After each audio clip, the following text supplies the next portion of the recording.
Koreen dhaabbii caffee Oromiyaa raawwii hojii kurmaana sadaffaa bara 2016 manneen hojii naannichaa isaaniif itti waamamanii gamaaggamuun kallattii gara fuula duraa kaa'ate. Durataan koree dhaabbii dhimma misooma magaalaa caffee Oromiyaa obbo Abdul Qaadir Huseen raawwiin inisheetifoota adda addaa magaalota keessatti milkaa'aa jiruun uummanni irraa fayyadamaa jira jedhani. Walitti dhufeenyi uummataa fi bulchiinsa magaalotaa gidduu jiru daran cimaa deemuu isaaniin uummanni humnaa fi qabeenya qabuun babal'ina bu'uuraalee misoomaaf gumaacha jiraachuun raawwii ijoo adda baanidha jedhan obbo Abdul Qaadir. Qonna magaalaatiin wal qabatee horsiisa wal qabatee akkasuma immoo piroojeektiiwwan sadarkaa magaalaatti hojjetaman bu'uuraalee sadarkaa magaalaatti hojjetaman baay'een isaanii kanaan dura amala kanaan dura baratameen lafa harkifatuu hin harca'uu amma garuu qaamaanis ilaallee jirra.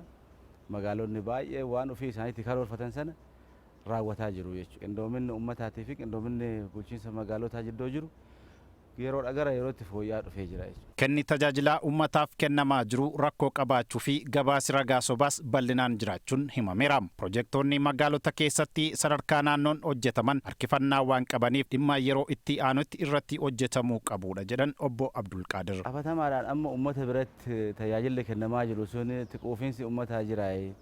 Qabatamaadhaan rakkoo kaleessa ture sana hamma barbaadamu sanaan hiikaa jira kan jennu buunees ilaallee jirra.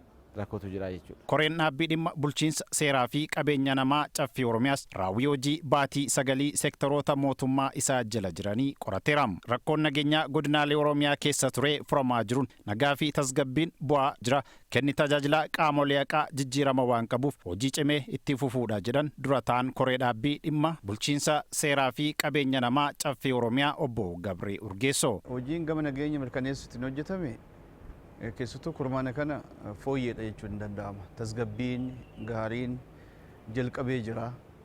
Wanti fuula dura hojjetamu akkuma eegametti ta'ee aanaaleen kanaan dura rakkoo hamaa keessa turanii fi hawaasni yaaddoo garmalee keessa ture xiqqoo hafuura nageenyaa arguu jalqabee jira.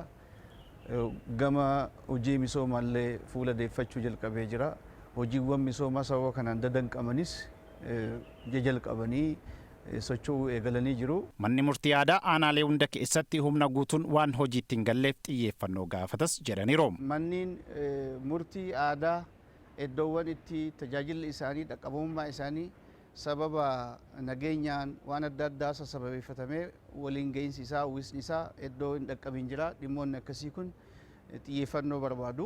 Hojiin sassaabbii galii kurmaana sadaffaa kana keessatti gaarii yoo ta'es magaalonnii fi aanaaleen akka haala qabatamaa isaaniitti dhimma galii irratti sirriitti karoorsuun irratti hojjechuu qabu kan jedhan ammoo durataa koree dhaabbii dhimma baajataa fi to'annoo horataalee mootummaa caffee Oromiyaa Dr. Gammachuu Araarsaa raawwiin hojii dhaabbilee misooma mootummaas fooyya'aa jira jedhanii. Poteenshaalli immoo ispeesifikalii aanaan tokko magaalli tokko qabu agamii maddoota kamirraa agama argachuu danda'u.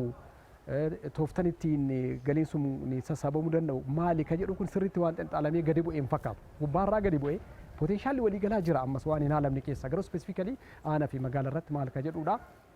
Raawwiin garuu kurmaana sadaffaa galii irratti ture baay'ee jijjiirama guddaa akka qabudha kan hubanne. Manneen hojii naannoo Oromiyaa dubdeebii isaaniif kenname fudhachuun hanqina kurmaana sadaffaa keessatti mul'ate irratti hojjechuu akka qaban durataa'onni koree dhaabbii caffee Oromiyaa kallattii kaaniiru. Harcaatii hojii jiru duguganii xumuruu yaalu lammaffaa immoo karoora bara 2017 qabame immoo milkeessuudhaaf qophii barbaachisu gamuun kanaan taasisuu akka qaban dubdeebii kenneefii jiraachuu sektoroota keenya. Hooggantoonni sektoraalee naannoo Oromiyaa dubdeebii koreen dhaabbii isaaniif kenneen hojii gaarii itti fufsiisuu fi hanqinoota jiran irratti hojjechuun fayyadamummaa uummataa mirkaneessuuf kan hojjetan ta'uu isaanii dubbataniiru. Xiyyeeffannoo guddaa kan kenninee hojjennu ispeeshaalii amma roobnis roobaa jira waan ta'eef daandiin baay'ee manca'aa jira. Suphaa irratti xiyyeeffannee hin hojjenna jechuudha. Maallaqa qabnu walitti finnee baankii siinqeetti qusachuudhaan gara investimentii guddaatti yoo galle carraa hojii baay'ee uumuu dandeenya jechuudha.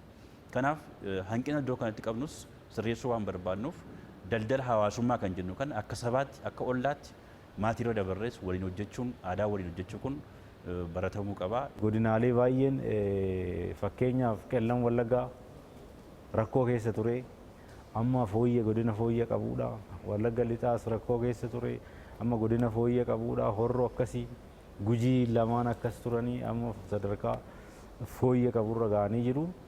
Immoo itti fufiisaan diina kana hordofnee kan barbadeessinu ta'a jechuudha.